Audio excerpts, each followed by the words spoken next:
یہ جو تیسری پیک آئی ہے یہ پہلی دو پیک سے زیادہ شدت والی پیک ہے.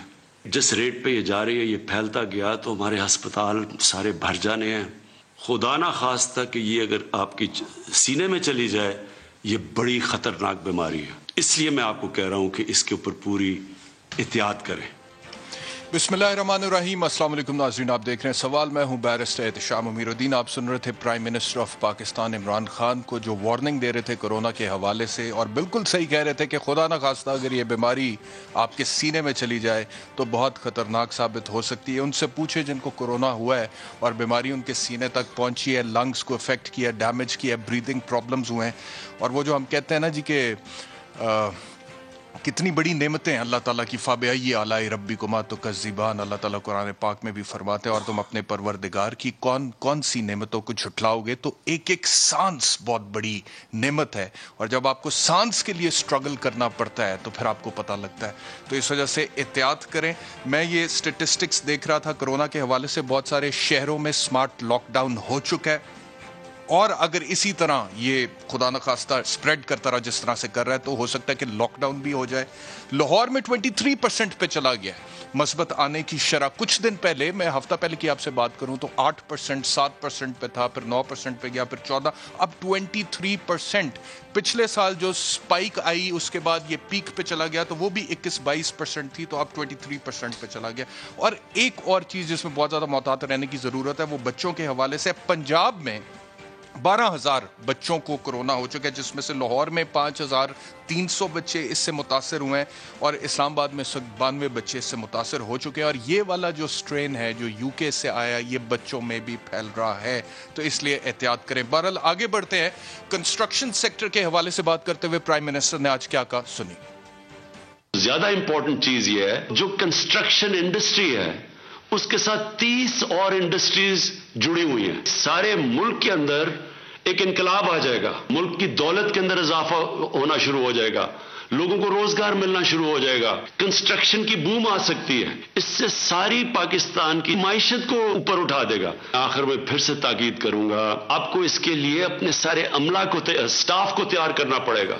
وہ جو وزیر اعظم کا ایک خواب ہے کہ 50 لاکھ گھر ہم دیں گے اس ٹینیور میں اور 1 کروڑ نوکریاں جنریٹ ہوں گی. بہت ساری نوکریاں 50 لاکھ گھر بنانے سے ہی جنریٹ ہو جائے گی، یہ ان کا ویژن ہے. اور وہ کہتے ہیں کہ جب گھر تعمیر ہوگے تو پھر تقریباً 30 دیگر انڈسٹریز ہیں جو ساتھ ساتھ اس کے چلیں گی، اور ایک بوم آئے گا اکانومی میں، ویلتھ کریشن ہوگی. مزید انہوں نے اسٹیٹ بینک کے گورنر کو اور نیشنل بینک کے ہیڈ کو بھی تاکید کی. یہ بھی سن. وہ لوگ جو کہ تنخواہ دار ہیں، کیش نہیں ہے گھر خریدنے کے لیے، ان کو یہ موقع دیا جا رہا ہے اپنا ان کا گھر ہو. عثمانی صاحب، آپ کو نیشنل بینک کی برانچز میں بتانا پڑے گا، اور رضا باکر آپ کو سارے بینکس کے ہیڈز کو بتانا پڑے گا کہ یہ ہمارے لیے انتہائی ضروری ہے کہ بینکس آسانیاں پیدا کریں لوگوں کے لیے جو کہ بینکوں سے قرضہ لانا چاہتے ہیں اپنے گھر بنانے کے لیے. اب دیکھنا یہ ہے کہ اپوزیشن جس طرح سے اب تقسیم کا شکار ہوئی اور پی ڈی ایم میں اختلاف ہے، اور وہ آپس میں ایک دوسرے کو کہہ رہے ہیں کہ یہ سرکاری اپوزیشن ہے اور ہم حقیقی اپوزیشن ہے. اس کے بعد اب prime minister of Pakistan Imran Khan کے لیے میدان صاف ہے کارکردگی دکھانے کے لیے. کس حد تک عمران خان کارکردگی دکھاتے ہیں؟ میرے پاس جو فگرز ہیں یہ نیا پاکستان ہاؤسنگ پروگرام کے حوالے سے، وہ تو مجھے بتا رہے ہیں کہ جس طرح سے پیسہ خرچ ہونا چاہیے تھا پہلے مالی سال کے 9 مہینے میں، اس طرح سے نہیں ہو سکا. مزید ہم ڈسکس کریں گے. اپنے مہمانوں کا تعارف کراتا ہوں. پاکستان تحریک انصاف سے فواد چودھری صاحب، federal minister for science and technology. بہت شکریہ چودھری صاحب ہمیں جوائن کرنے کے لیے. پاکستان مسلم لیگ نواز سے سینیٹر ڈاکٹر مصدق ملک صاحب، اور جے یو آئی ایف سے حافظ حمداللہ صاحب ہمارے ساتھ ہیں. ایک بریک لیتے ہیں، بریک کے بعد گفتگو کا آغاز کرتے ہیں.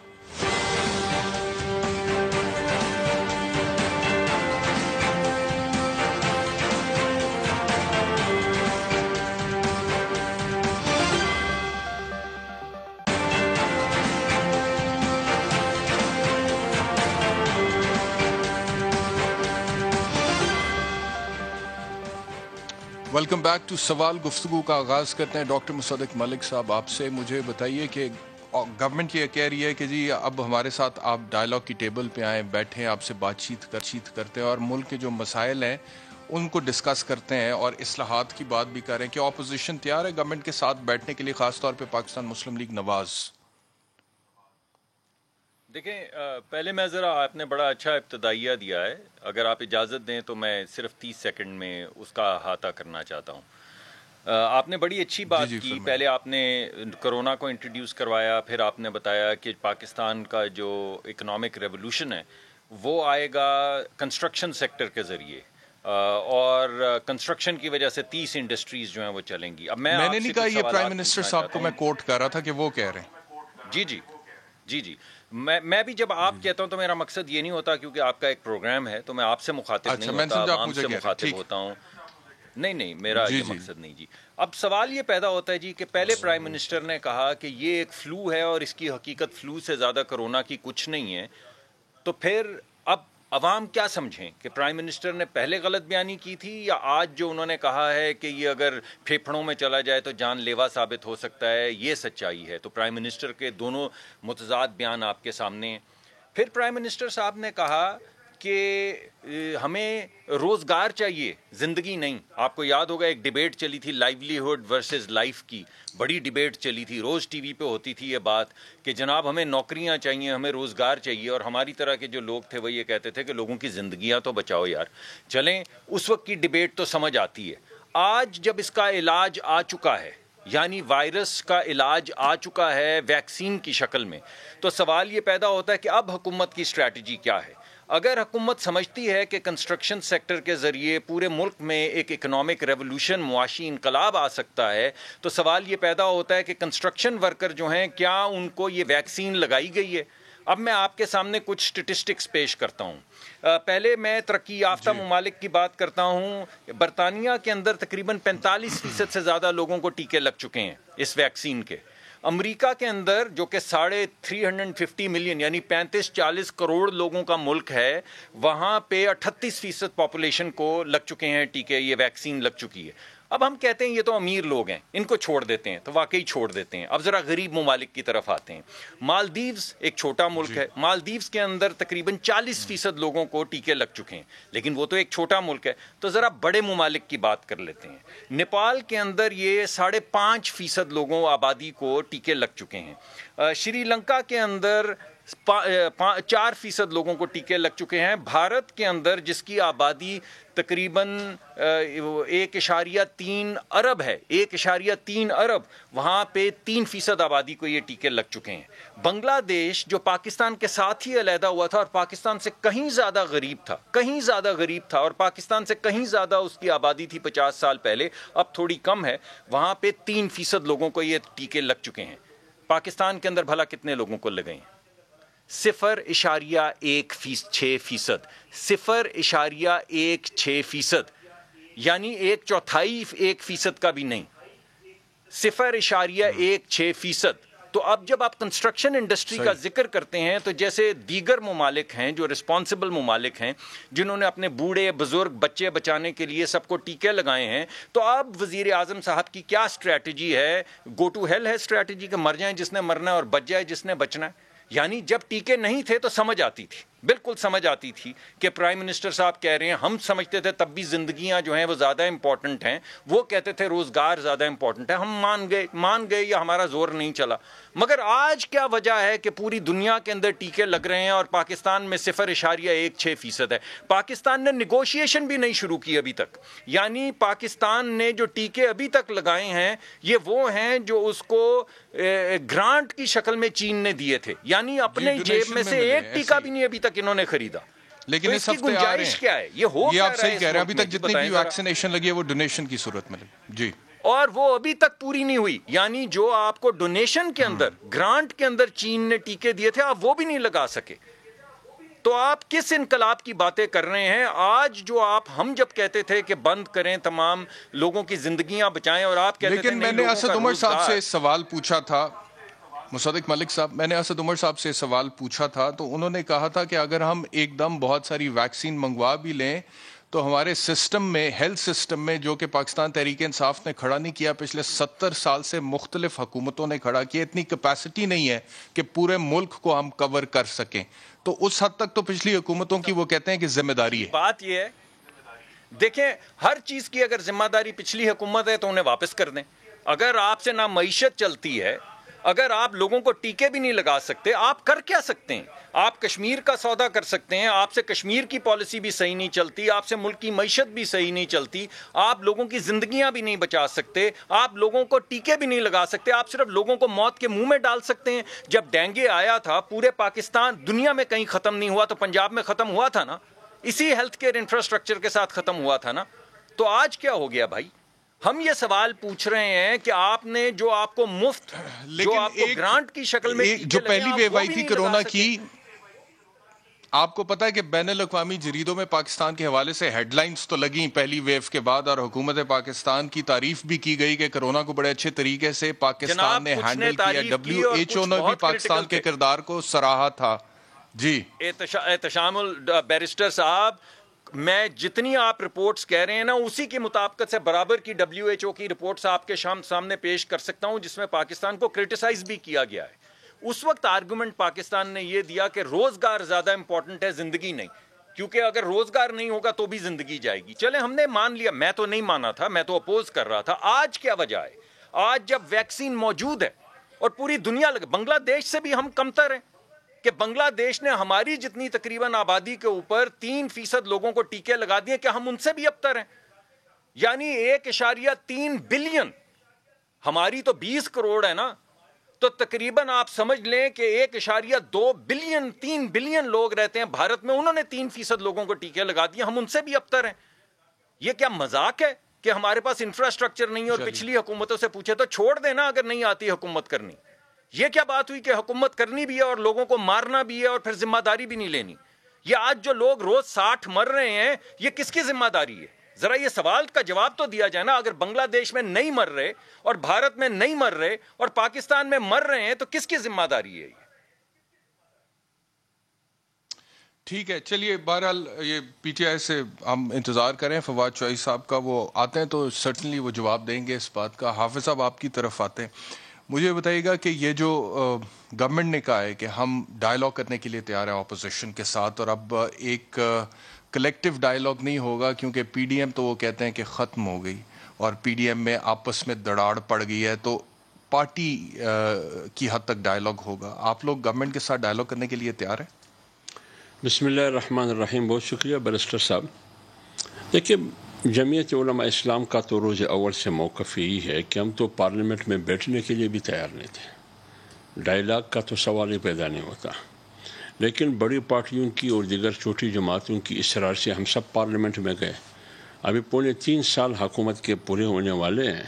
اس 3.25 سال میں مجھے آپ بتائیے کہ انہوں نے پارلیمنٹ کو اہمیت دی ہے، انہوں نے قانون سازی کو اہمیت دی ہے۔ ایک فیٹ اپ کے حوالے سے قانون سازی ہوئی ہے، وہ بھی فیٹ اپ کے دباؤ میں، اور وہ بھی وہ قانون سازی کی جو انہوں نے اپنے ملک کو ان کے ہدایات پہ، ان کے انسٹرکشن پہ قانون سازی کر کے چلانے کی کوشش کرتے ہیں۔ پھر آپ مجھے بتائیے کہ پارلیمنٹ کی خود مختاری کہاں چلی گئی، ملک کی سورنٹی کہاں چلی گئی، ہماری آزادی کہاں چلی گئی، ہماری قومی خود مختاری کہاں چلی گئی؟ تو اس لیے ہم کہتے ہیں کہ جب اس حکومت کی موجودگی میں، اس پارٹی کی موجودگی میں پارلیمنٹ کی کوئی وقعت ہی نہیں ہے، پارلیمنٹ غیر فعال ہے، اور یہاں تک پارلیمنٹ کو اہمیت نہیں دی جا رہی کہ عمران خان نے خود آن دا فلور کہا کہ میں ہفتے میں ایک بار آؤں گا۔ آپ دیکھیں 3.25 سال میں کتنے دن، 1100 دن گزر چکے ہیں، 1100 دن میں یہ کتنے بار اسمبلی میں آئے ہیں، کتنے سوالات کے جوابات دے ہیں، کتنے قومی ایشوز پر انہوں نے باتیں کی ہیں۔ تو اس لیے میں کہہ رہا ہوں کہ جہاں تک وہ اصلاحات کی بات کرتے ہیں، 3.25 سال میں تم کیا کر رہے تھے؟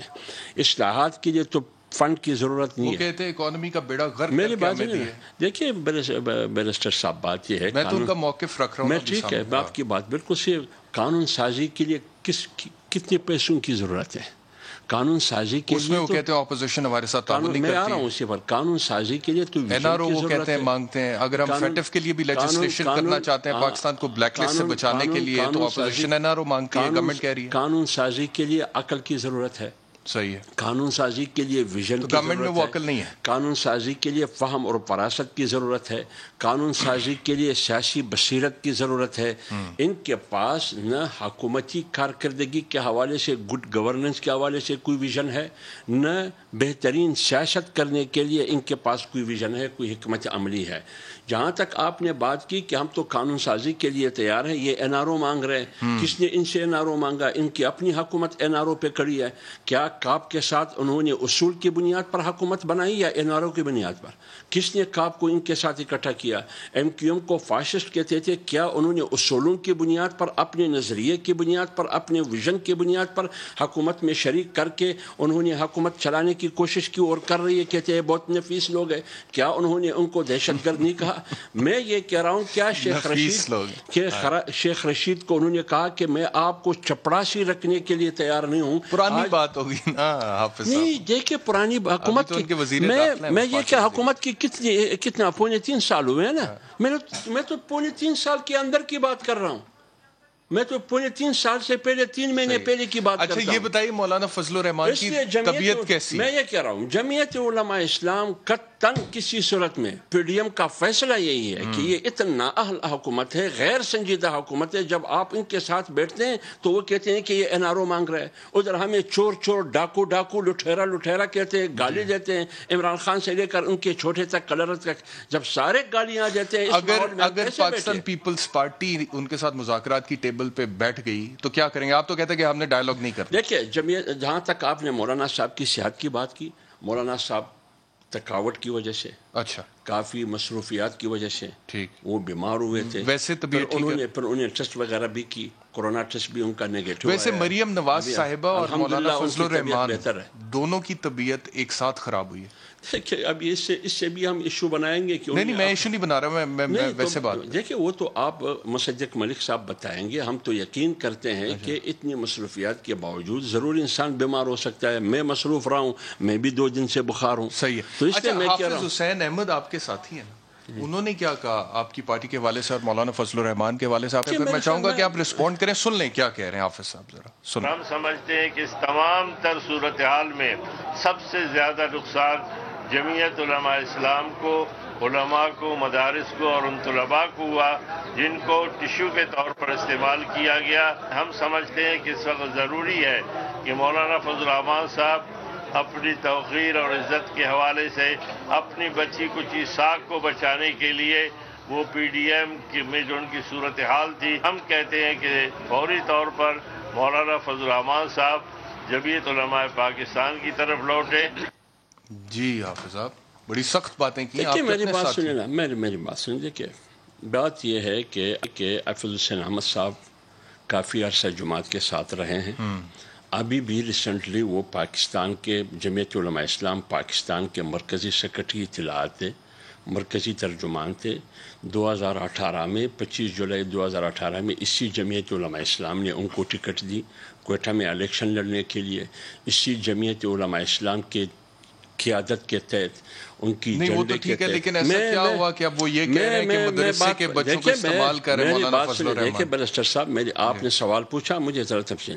تو حافظ صاحب سینیٹر بھی رہے، پارلیمنٹیرین بھی رہے. اسی جماعت میں، اسی دستور کے مطابق، اسی مولانا فضل الرحمان صاحب کی قیادت میں 4 مہینے پہلے 15 ملین مارچ ہم نے کیے. تو اب یہ بات کیوں کر میں ابھی آ رہا ہوں. 15 ملین مارچ ہم نے کیے. 15 ملین مارچ میں حافظ صاحب مرکزی سیکرٹری اطلاعات تھے. آزادی مارچ ہوا ادھر اسلام آباد میں، حافظ صاحب بیٹھے تھے. آئے روز 6 7 4 چینل پہ آزادی مارچ کو بھی دفاع کرتے رہے. آج کہتے ہیں کہ آپ مدارس کی اس کو استعمال کر رہے تھے. تو پھر تو یہ سوال میں حافظ صاحب سے پوچھتا ہوں کہ 10 ملین 15 ملین مارچ ہوئے، آپ بھی ترجمانی کرتے رہے، جماعت کی پالیسی کی حمایت کرتے رہے، ان کی دفاع کرتے رہے. دیکھیں جمعیت علماء اسلام ایک سیاسی پارٹی ہے یا نہیں ہے؟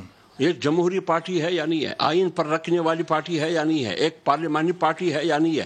مولانا مفتی محمود رحمۃ اللہ علیہ کے سن 1973 کے آئین میں اس کا کردار ہے یا نہیں ہے؟ اس کا سین ہے یا نہیں ہے؟ آپ جو کہہ رہے ہیں کہ 15 مارچز میں ساتھ تھے، اب یہ بات کیوں کر رہے ہیں؟ میری بات تو سنیں، کیا وجہ؟ میری بات سنیں. دیکھیں جب یہ تمام چیزیں ہوتی رہی، یہ سارے ٹھیک تھے. جب پی ڈی ایم بنی 20 ستمبر کو، یہ ٹھیک تھے. جب کوئٹہ کا جلسہ ہوا، کوئٹہ کے جلسے کے بعد پھر سارا معاملہ الٹ گیا. اب سوال تو میرا ہے کہ ہوا کیا، مسئلہ کیا ہے، پریشانی کیا ہے، ہوا کیا ہے؟ میں تو کہتا ہوں کچھ بھی نہیں ہوا ہے، وہی صورتحال ہے، وہی پی ڈی ایم ہے، آج بھی وہی پی ڈی ایم ہے.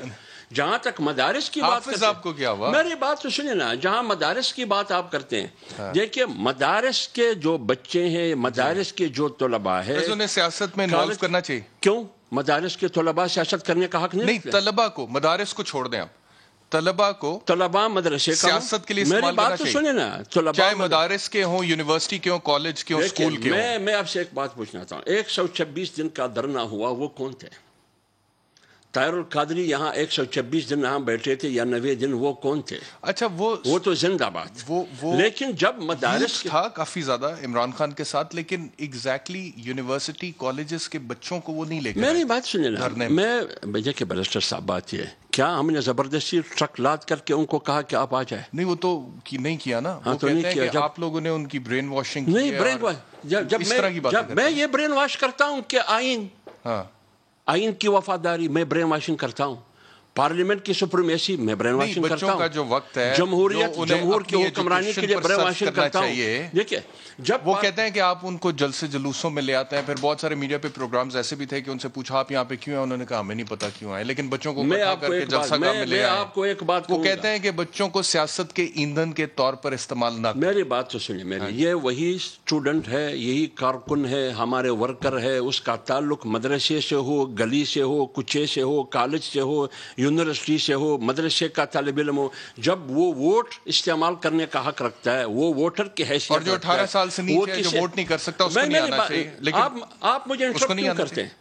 سر میں تو سوال پوچھ رہا ہوں، میں پوری کر کے سوال کوشچن کرنے کا میرے پاس رائٹ ہے. میں پوری کر لوں، میرے بھائی پھر سوال کریں. لیکن میری بات نہیں، میں پوری کر لوں، میں یہ کر رہا ہوں. I have the right to interrupt you and cross question you. حافظ صاحب، یہ تو رائٹ ہے نا، میں آپ سے کراس کوشچن تو کر سکتا ہوں. اتنا تو مجھے موقع دے دے کہ میں 15 منٹ سے آپ ہی گفتگو کر رہے ہیں. 15 منٹ سے آپ ہی گفتگو کر رہے ہیں اور اتنا لمبا میں نے آپ کو موقع دیا، آپ اتنا غصہ کیوں کرتے ہیں؟ نہیں، میری بات تو سن، آپ تو پولیٹیشین ہے نا. نہیں کرتا، چلو ہاتھ جوڑ کے کہتا ہوں، مجھے بات کرنے کا موقع دیتے ہیں. نہیں سر، ایسی بات کرنے کا موقع سر. ایک بریک لینی ہے، بریک کے بعد بھرپور موقع آپ کو دوں گا. ایک اور سینیٹر ڈاکٹر مصدق ملک کے پاس بھی جائیں گے آفٹر دا بریک.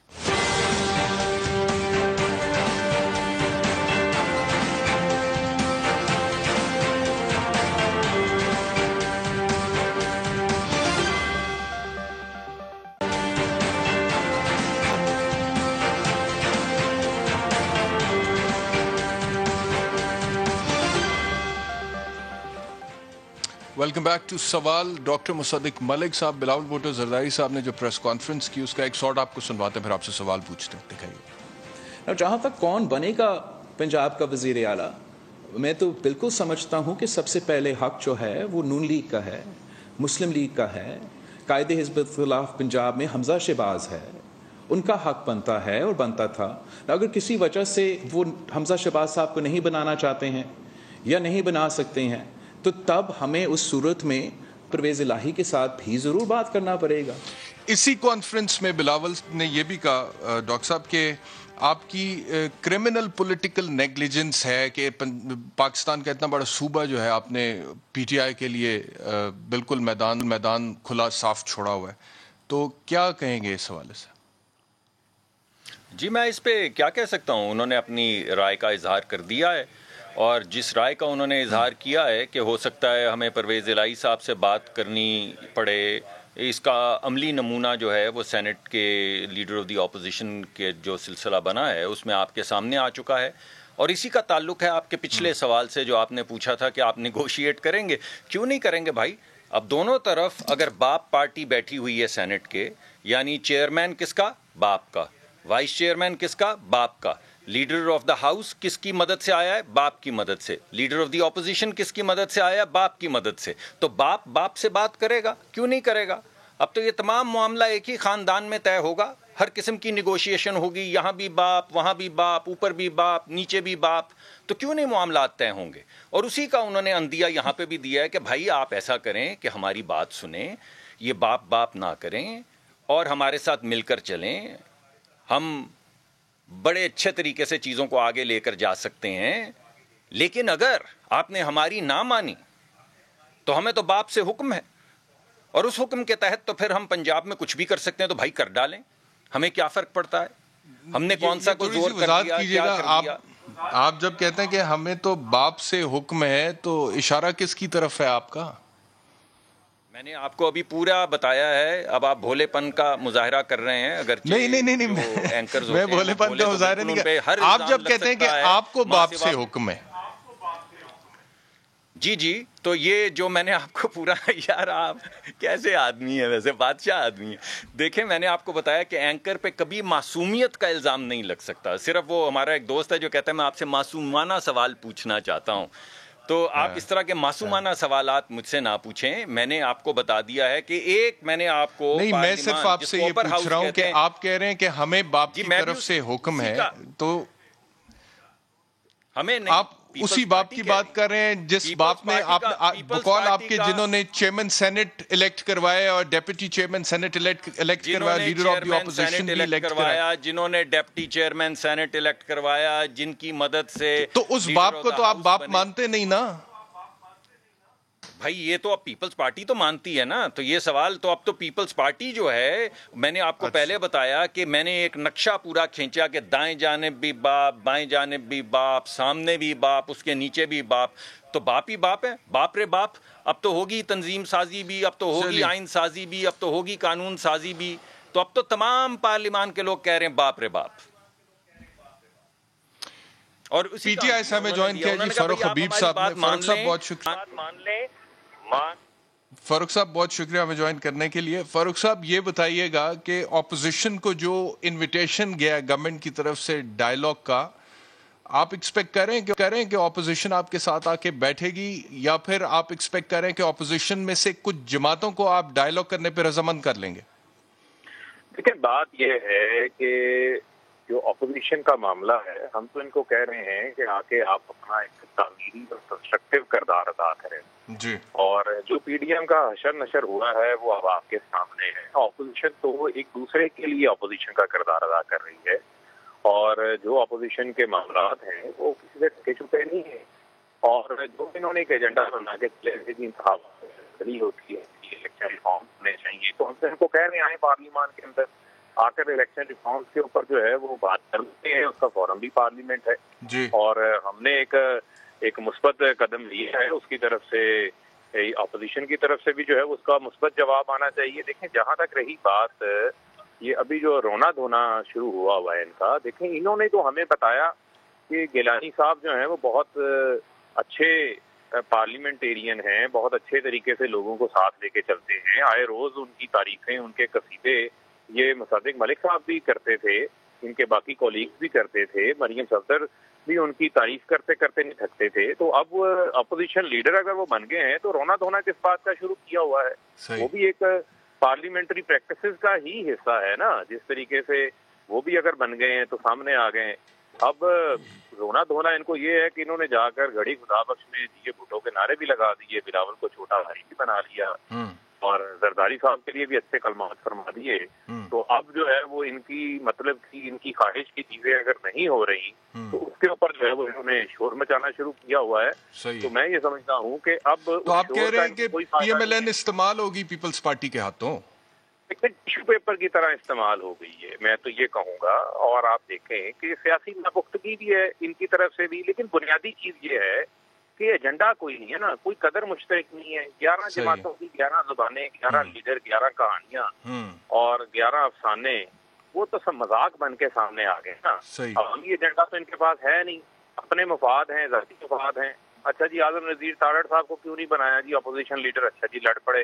یہ تو ان کی یونٹی ہے، یہ ان کا آپس میں اتحاد ہے، تو یہ کیسے آگے چلیں گے؟ یہی وجہ ہے کہ ہم ان کو بار بار کہہ رہے ہیں کہ صبح کا بھولا جو ہے وہ شام کو گھر واپس آ جائے. تو اسے بھولا نہیں کہتے، آپ واپس آ جائیں، پارلیمان کے اندر بیٹھ کر اپنا جو تعمیری کردار ہے، جو ذمہ داری ہے وہ ادا کریں، جس کے لیے عوام نے آپ کو پارلیمان. چلیے ایک سیکنڈ، اس سے پہلے کہ میں حافظ صاحب کی طرف جاؤں، مصدق صاحب کی طرف واپس جاؤں گا. عمل کا آپ حصہ بھی نہیں بننے. ڈاکٹر صاحب یہ جو پی ٹی آئی والے کہہ رہے ہیں کہ ٹیشو پیپر کی طرح استعمال ہوگی P M L N Peoples Party کے ہاتھوں، اور غصہ تو ہے پی ایم ایل این میں، اور آپ کی باتوں میں بھی تھوڑا بہت غصہ مجھے ابھی نظر آیا. تو یہ سیاسی ناپختگی کا لفظ استعمال کیا فاروق حبیب نے، پھر آپ ایڈمٹ کریں گے کہ آپ لوگ استعمال ہو گئے اور تھوڑا پولیٹیکل میچورٹی ہے یہ؟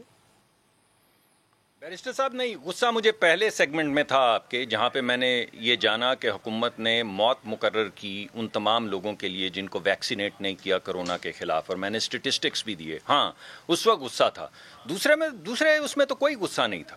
ہاں جس چیز کو فاروق حبیب میرا بھائی ہے، میرا چھوٹا بھائی ہے، میرا دوست بھی ہے، فاروق حبیب صاحب جس چیز کو سیاسی ناپختگی کہہ رہے ہیں وہ بنیادی طور پہ یہ کہ یو آر این ایڈیٹ یار، آپ کیوں اصولوں کی بات کرتے ہیں؟ آپ کھیل کھیلیں جس طرح کھیلا جاتا ہے، جس طرح سلیکٹ ہو کے کھیل میں آتے ہیں لوگ. آپ لوگ کیا کر رہے ہیں؟ صبح کا بھولا وہ ہے، صبح کا بھولا کون ہے؟ صبح کا بھولا وہ ہے جو اصول کی بات کرے. اور گھر کس کا ہے؟ گھر ہے باپ کا. تو جو باپ کے گھر آ جائے گا وہ ٹھیک ہو جائے گا. یہ کہا ہے میرے بھائی نے، فاروق حبیب نے. مجھے اس سے کوئی گلا نہیں ہے. میں سمجھتا ہوں کہ ہر پارٹی کو اپنا فیصلہ خود کرنا ہے، ہماری کو بھی کرنا ہے.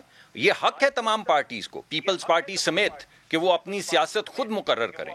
وہ کس کے ساتھ اتحاد کرنا چاہتے ہیں، کس کے ساتھ الحاق کرنا چاہتے ہیں، اس اتحاد اور الحاق کا کیا مقصد ہے. اصولوں پر کھڑی رہے گی پاکستان مسلم لیگ نواز، اصولوں پر کھڑی رہے گی. پاکستان مسلم لیگ نواز کوئی ڈیل نہیں کرے گی. پاکستان بیرسٹر صاحب اتنا تو ہمیں موقع دیں، کوئی ریلیف نہیں لے گی. بیرسٹر صاحب آج آپ کے سامنے کھڑے ہیں. ابھی فاروق حبیب بھائی نے بھی مجھے ہمیں یہی تانا دیا ہے کہ آپ بھی فائدہ اٹھائیں اور گھر آ جائیں. اس کا مطلب ہے کہ ابھی فائدہ نہیں اٹھا رہے. تو کم از کم آپ اس بات کا تو احترام کریں کہ ہم کھڑے ہیں اور ہمارے ساتھ کچھ ہمارے حلیف بھی کھڑے ہیں اور ہم کھڑے ہیں. تو جب تک کھڑے ہیں تب تک تو اس کا احترام کریں. شاباشی دے دیں، جھوٹے منہ سے کہہ دیں کہ ہاں یار اچھی بات ہے، کھڑے رہو کھڑے رہو منا بھائی.